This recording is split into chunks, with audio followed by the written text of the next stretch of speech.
সেদিন সকালটা শুরু হলো খুব মিষ্টি করে, কারণ আমাদের জলখাবারে ছিল আমার মিষ্টি মেয়ে প্রগতির হাতে বানানো পায়েস। এত সুন্দর বানিয়েছিল পায়েসটা, চাপ চাপ দেখো। কে বলবে যে ও পাকা রাঁধুনি নয়? একদম পাকা রাঁধুনি। পাকা রাঁধুনি ছাড়া কেউ পায়েস বানাতে পারে না। আর সব রান্না কিন্তু গোজামিল দিয়ে করা যায়, কিন্তু পায়েস যে রাঁধতে পারে সে সত্যিই পাকা রাঁধুনি। এইটুকু মেয়ে আমাদের জন্যে কত সুন্দর করে পায়েস রান্না করে নিয়ে এসছে। দেখুন, ওর কি দরকার ছিল, দুটো মিষ্টি হাতে আসলেও হতো। কিন্তু এটাই হচ্ছে বাড়ির শিক্ষা। আমার খুব ভালো লেগেছে। আর আমার কর্তার তো পায়েস মুড়ি হলে আর কথাই নেই, ভীষণ ভালোবাসে জলখাবারে মুড়ি পায়েস খেতে। আর এই যে ডাইনিং স্পেসটা, ওই আলোটা আসছে দেখুন, এই আলোটা কিন্তু কোনো লাইটের না, বাইরে থেকে আসছে। তো যাই হোক, এত সুন্দর একটা সকাল আমরা শুরু করলাম মিষ্টিমুখ করে। তারপরে আমরা চললাম একটু সোনাঝুরিতে। মেয়ে রান্নাঘরের জানলাটা বন্ধ করে দিল, কারণ ভীষণ বোলতার উপদ্রব হয়েছে। তো সোনাঝুরি যেতে যেতে দেখলাম পাশের যে খালটা সেটা একদম শুকিয়ে গেছে, শুকনো, অথচ বর্ষায় আসলে এটা কিন্তু ভরপুর একদম জল থাকে। কত সুন্দর লাগে দেখতে। এখন একেবারেই রোখাসুখা, চারিদিকের পরিবেশটা, প্রকৃতিটাই একদম যেন শুকনো হয়ে আছে বৃষ্টির অপেক্ষায়। সবার মন গাইছে, এসো শ্যামল সুন্দরও, আনো তব তাপহরা তৃষাহরা সঙ্গসুধা। তারপরে পৌঁছে গেছি সোনাঝুরি। সোনাঝুরি পৌঁছে আমরা হতাশ, কারণ চারিদিকটা কীরকম যেন ফাঁকা ফাঁকা লাগছে। এতটুকুও সেই আগের সোনাঝুরি, জমজমাট সোনাঝুরির সাথে কোনো মিল নেই, কারণ এটা হাটবার ছিল না, মানে শনিবার নয়। আর এত রোদ্দুরের মধ্যে কেনাকাটাও মনে হয় সেরকম কেউ করতে আসছিল না। ট্যুরিস্টের ভিড় কম, এই সময় সাধারণত কোনো অনুষ্ঠান নেই, সেই জন্যে ট্যুরিস্টের আগমনও কম। তাই ছড়িয়ে ছিটিয়ে টুকরো টাকরা যে কটা স্টল বসেছিল সেখানেই যাই, কারণ আমার মেয়ের ভীষণ ডায়েরি কেনার ইচ্ছে। তার সংগ্রহে এখানকার হ্যান্ডমেড পেপারের অনেক ডায়েরি আছে। সেই ডায়েরি বা নোটবুকগুলো সোনাঝুরিতে খুব সস্তায় খুব ভালো পাওয়া যায়। তো আমরা চারিদিকে সেটারই খোঁজ করছিলাম। আমরা মনে মনে ভাবছিলাম যদি একটা নোট বইয়ের দোকান পাওয়া যায় খুব ভালো হয়। আর সেগুলো দেখতে দেখতেই চোখে পড়ছিল শাড়ি, জামা কাপড়ের স্টল, গয়নার স্টল, টুকিটাকি ঘর সাজানো জিনিসের স্টল। আমার চোখ খুঁজছিল ব্যাগ, কারণ আমি একটু ব্যাগের নেশায় ভুগি আর কি। সুন্দর ব্যাগ দেখতে পেলেই মনে হয় কিনে ফেলি। তারপরে দাঁড়ালাম একটা গয়নার দোকানের সামনে। হাতে তৈরি গয়না, এগুলো এখানে ভীষণ সস্তায় ভীষণ ভালো পাওয়া যায়। আর এই চুলের কাঁটাগুলো এত ভালো লাগে, খোঁপায় দিলে দেখতে খুব ট্র্যাডিশনাল সাজের সাথে ভালো লাগে, আবার জিন্সের সাথেও ভালো লাগে। আমি তো সব কিছুতেই পরি। যাই হোক, সেখানে পৌঁছে মালা আর গয়নার সেট দেখে আমরা একেবারে মুগ্ধ, দাঁড়িয়ে পড়েছি। যা মেয়েদের কাজ, কিনবো না করেও খানিক গয়নাগাটি কিনে ফেললাম। মেয়ে ভীষণ ভালো পছন্দ করলো একটা ডোকরারি চিনি বিটসের গলার হার, চোকার মতো। আর আমি কিনলাম একটু মাথার কাঁটা, আমার একটু চুলে কাঁটা দেওয়ার অভ্যেস আছে, তো সেগুলো কিনলাম। মেয়ে এই হাতের গয়নাটাও কিনেছিল, খুব সুন্দর দেখতে, মিশরীয় সেই মেয়েরা যেরকম পরে সেই রকম গয়না, খুব ভাল লাগলো দেখে কিনতে। আর দাম খুব কম, 150 টাকা নিয়েছিল বোধহয়, 180 চেয়েছিল, 150 দিয়েছি। এই সব কেনাকাটা চলছিল আর আমরা ঘামছিলাম দর করে, যাকে বলে। প্রচণ্ড গরম শান্তিনিকেতনে তখন।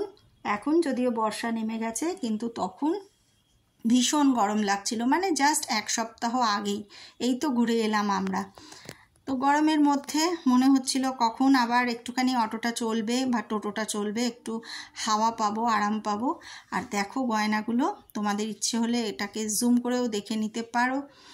তারপরে আবার গেলাম একটু ঘর সাজানোর জিনিস কিনবো বলে। ওমা, ঘর সাজানোর জিনিস যেখানে বিক্রি হচ্ছে সেখানে দেখি তার সাথে বিক্রি হচ্ছে ছোট ছোট ব্যাগ।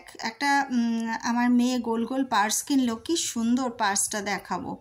টুকিটাকি পয়সা, মানে কয়েন পার্স, কিন্তু তার মধ্যে পয়সা শুধু না, একটু সাজগোজের জিনিস, কোথাও বাইরে গেলে একটা লিপস্টিক, একটা কাজল সব ধরে যাবে।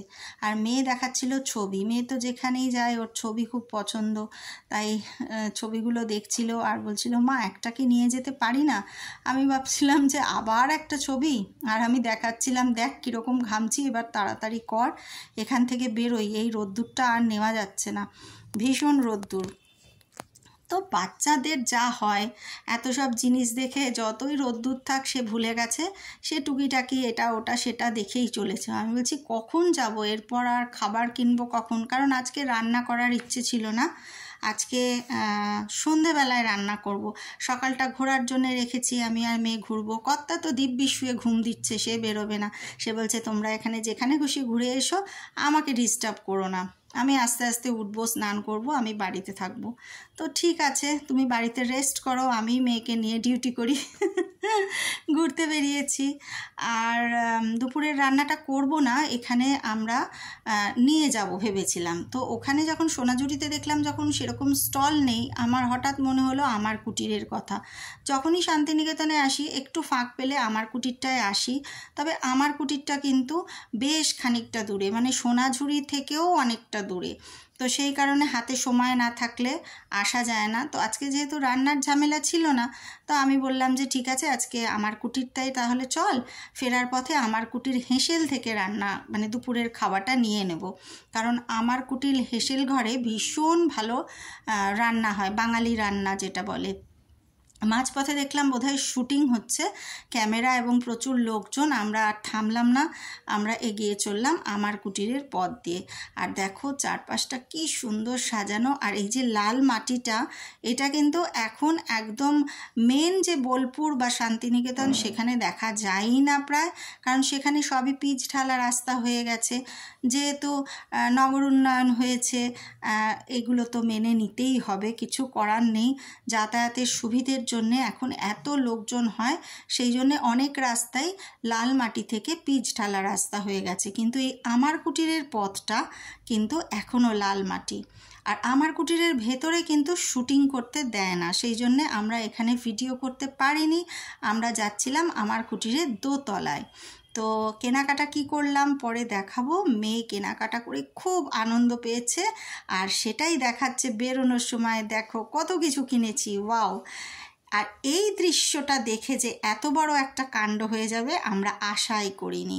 তোমরা এই ভিডিওটা আগেই দেখেছো, সেখানে হিয়ার ইন্টারভিউ নেওয়া হয়েছে। জাস্ট এই ক্লিপিংসটা, মানে আমি ক্যামেরা করছি, হিয়া বেরোচ্ছে আর আমাকে দেখাচ্ছে, খুব খুশি।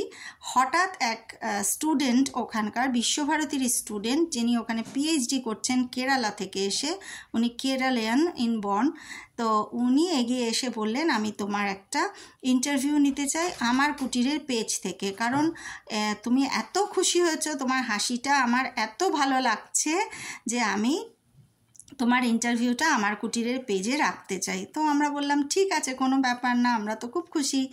আর হিয়াও দেখো কীরকম চটপট ইন্টারভিউ দিতে দাঁড়িয়ে পড়েছে। আর এই যে একটা খুশি আমাদের যে কেউ এসে হিয়াকে অ্যাপ্রিসিয়েট করেছে, হিয়ার এক্সপ্রেশনটা পছন্দ করেছে, তাই ইন্টারভিউ নিচ্ছে। আমি তো মা, আমার খুব ভালো লেগেছে, সেটা আমি খুব প্রাউড ফিল করেছি। তো সেইটা আমি আমার পেজে কয়েকদিন আগে দিয়েছিলাম, কিন্তু সেটা দেখে একজন আমার খুব কাছের বন্ধু এমন রিয়াকশান দিল যে ওখানে আমার কুটির কথাটা কেন বাংলায় লেখা নেই ছিল, কিন্তু একটু নজর করলেই দেখতে পারতো গোটা গোটা বাংলায় আমার কুটির কথাটা চারিদিকে লেখা ছিল।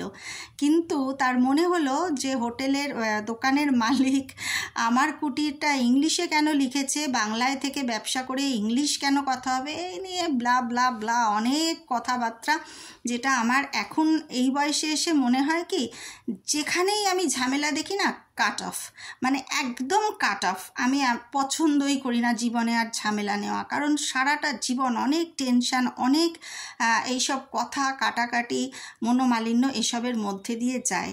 এই বয়সে এসে আর এগুলো ভালো লাগে না। যার আমার পোস্ট পছন্দ হবে থাকো, যার পছন্দ না হবে থেকো না, জাস্ট আমার পোস্টটাকে ইগনোর করো।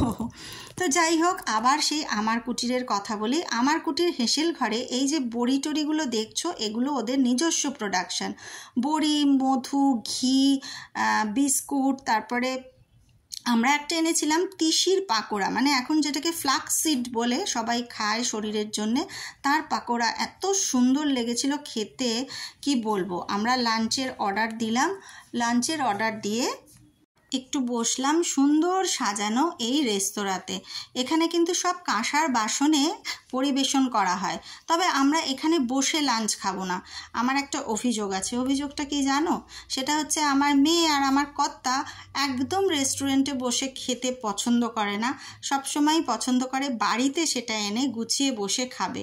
আর আমার একটু একটু ভালো লাগে রেস্টুরেন্টে খেতে, সেটা আর হয়ই না।